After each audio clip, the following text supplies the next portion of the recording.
Car expert ಆದಂಥ Satish sir ಇವತ್ತು ಈ ಎಪಿಸೋಡ್ನಲ್ಲಿ ಜಾಯ್ನ್ ಆಗಿದ್ದಾರೆ. ಅವರು ಕಂಪ್ಲೀಟಾಗಿ ಡೀಟೇಲ್ಸ್ ಕೊಡ್ತಾರೆ. ಸರ್, ಯಾವ ರೀತಿಯಾಗಿ ಸೆಕೆಂಡ್ ಹ್ಯಾಂಡ್ ಕಾರ್ ಇದು ತೆಗೆದುಕೊಳ್ಳುವಂಥ ಸಂದರ್ಭದಲ್ಲಿ ಇದು ಆಕ್ಸಿಡೆಂಟ್ ಆಗಿದೆಯಾ ಇಲ್ವಾ ಅಂತ ಹೇಗೆ ಐಡೆಂಟಿಫೈ ಮಾಡೋದು, ಪ್ರಾಕ್ಟಿಕಲ್ ಆಗಿ ನಿಮ್ಮ ಕಾರ್ ಮೂಲಕನೇ ತೋರಿಸ್ಕೊಟ್ಬಿಡಿ ಸರ್. ಫಸ್ಟು ಗ್ಯಾಪ್ಸ್ ನೋಡ್ಕೊಬೇಕು. ಏನು ಗ್ಯಾಪು? ಫಸ್ಟು ಈ ಹೆಡ್ಲೈಟ್ಸು, ಆಯಿತಾ, ಈ ಗ್ಯಾಪ್ ಕರೆಕ್ಟಾಗಿದೆಯಾ, ಈವನ್ ಆಗಿದೆಯಾ, ಆಯಿತಾ. ಗ್ಲಾಸು ಇಲ್ಲಿ ಗ್ಯಾಪ್ ಇದೆಯಾ, ಮತ್ತು ಈ ಚಾನಲ್ಲು ಇಲ್ಲಿಂದ ಇಲ್ಲಿಗೆ ಹೋಗ್ತಾ ಇರೋದು ಕರೆಕ್ಟಾಗಿದೆಯಾ, ಈವನ್ ಆಗಿದೆಯಾ. ಇಲ್ಲೇನಾರ ಡಿಫ್ರೆನ್ಸ್ ಇದ್ದರೆ ಇದು ಆಕ್ಸಿಡೆಂಟ್ ಆಗಿರುತ್ತೆ, ಆಯಿತಾ. ಮತ್ತು ಗ್ಲಾಸು ಕಂಪ್ನಿಯಿಂದ ಬಂದಿರೋ ಗ್ಲಾಸ್ ಇರುತ್ತೆ, ಅದು ಚೇಂಜ್ ಆಗಿದ್ರೂ ಕೂಡ ಅದು ಆಕ್ಸಿಡೆಂಟ್ ಆಗಿರುತ್ತೆ. ಸೊ ಕೆಲವೊಂದು ಸತಿ ಏನಾದರೂ ಬಿದ್ದು ಗ್ಲಾಸ್ ಹೊಡೆದೋಗಿ ಚೇಂಜಸ್ ಆಗಿರ್ಬೋದು. ಗ್ಲಾಸ್ ಚೇಂಜ್ ಆಗಿದೆ ಅನ್ನೋ ಕಾರಣಕ್ಕೆ ಅದು ಆಕ್ಸಿಡೆಂಟ್ ಗಾಡಿ ಅಲ್ಲ. ಸೊ ಇದು ಒಂದು ಹಿಂಟು ಅಷ್ಟೇ, ಚೇಂಜ್ ಆಗಿದೆ ಅನ್ನೋದನ್ನು ಕೇಳೋದು ತಪ್ಪಿಲ್ಲ. ಸೊ ಈ ಥರ ಎಲ್ಲ ಗ್ಯಾಪ್ಸ್ ನೋಡ್ಕೊಬೇಕು. ಈ ಬಾನೆಟು, ಬಂಪರ್ಸು ಇದೆಲ್ಲ ನೋಡ್ಕೋಬೇಕು. ಇದು ಮತ್ತು ಇದು ಹೇಳಿದ್ನಲ್ಲ, ಇದು ಫುಲ್ ನೋಡಬೇಕು. ಮತ್ತು ಹಾಗೆ ಇಲ್ಲಿ ಬನ್ನಿ, ಇದು ನೋಡಿಕೊಂಡು ಈ ಗ್ಯಾಪು ಇದೆಲ್ಲ ಪ್ಯಾರಲಲ್ ಆಗಿರಬೇಕು.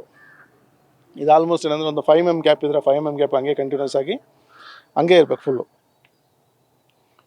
ಮತ್ತು ಇನ್ನೊಂದು ಏನಾಗುತ್ತೆ ಅಂದರೆ, ಯಾವುದೇ ಗಾಡಿ ಆಕ್ಸಿಡೆಂಟ್ ಆಗಿರೋವಾಗ ಈ ಲೆವೆಲ್ ಇದೆಯಲ್ಲ, ಈ 2 ಡೋರ್ ಲೆವೆಲ್ ಇರೋಲ್ಲ, ಗ್ಯಾಪ್ ಇರುತ್ತೆ. ಒಂದು ಮೇಲಿರುತ್ತೆ, ಒಂದು ಕೆಳಗಡೆ ಇರುತ್ತೆ.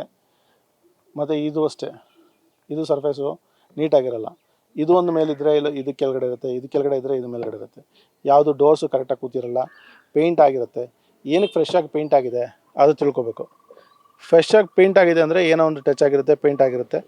ಸೊ ಅದನ್ನು ನೀವು ಕ್ವಶನ್ ಮಾಡಬೇಕು, ಯಾಕಾಗಿದೆ ಅಂತ. ಸೊ ಅದ್ರ ಜೊತೆಗೆ ಇವಾಗ ಬನ್ನಿ ಫ್ರಂಟ್ಗೆ ತೋರಿಸ್ಬಿಡ್ತೀನಲ್ಲ. ಸೊ ಇಲ್ಲಿ ಫಸ್ಟು ಬಂದು ನೀವು ಬೇರೆ ಎಲ್ಲ ನೋಡೋದಕ್ಕೆ ಮುಂಚೆ ಬಾನೆಟ್ ಓಪನ್ ಮಾಡಿ. ಬಾನೆಟ್ ಓಪನ್ ಮಾಡ್ತೀರಾ, ಫ್ರಂಟ್ ಪೀಸ್ ನೋಡ್ಕೊಳ್ಳಿ, ಫ್ರಂಟ್ ಪ್ಯಾನಲ್, ಆಯಿತಾ. ಇದರಲ್ಲಿ ನೋಡಿ, ನೆಟ್ಟು ಬೋಲ್ಟ್ಗಳ ಡ್ಯಾಮೇಜ್ ಆಗಿದೆ, ಆಯಿತಾ. ಇದು ರಿಮೂವ್ ಆ್ಯಂಡ್ ರಿಫಿಕ್ಸ್ ಆಗಿದೆ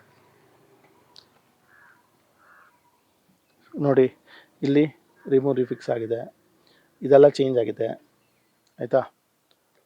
ಸೊ ಆದರೆ ಇದು ಫ್ರಂಟ್ ಮಾತ್ರ ಏಟ್ ಬಿದ್ದಿರೋದು, ಇದು ಫುಲ್ಲಾಗಿ ಡ್ಯಾಮೇಜ್ ಆಗಿಲ್ಲ.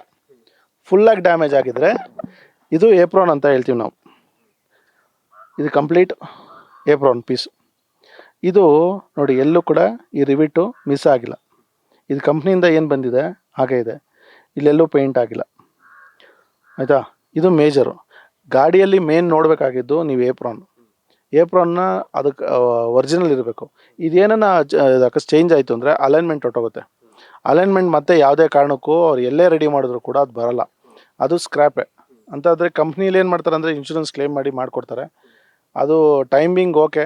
ಆದರೆ ಆ ಥರ ವೆಹಿಕಲು ಮಾರ್ಕೆಟಲ್ಲಿ ರೇಸಲ್ಲಿ ವ್ಯಾಲ್ಯೂ ಇಲ್ಲ.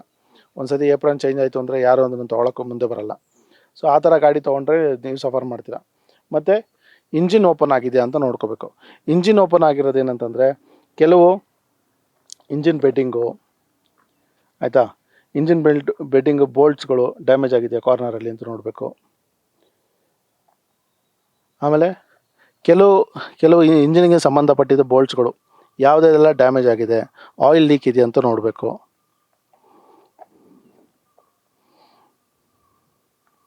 Oil leak, coolant leak, brake fluid leak,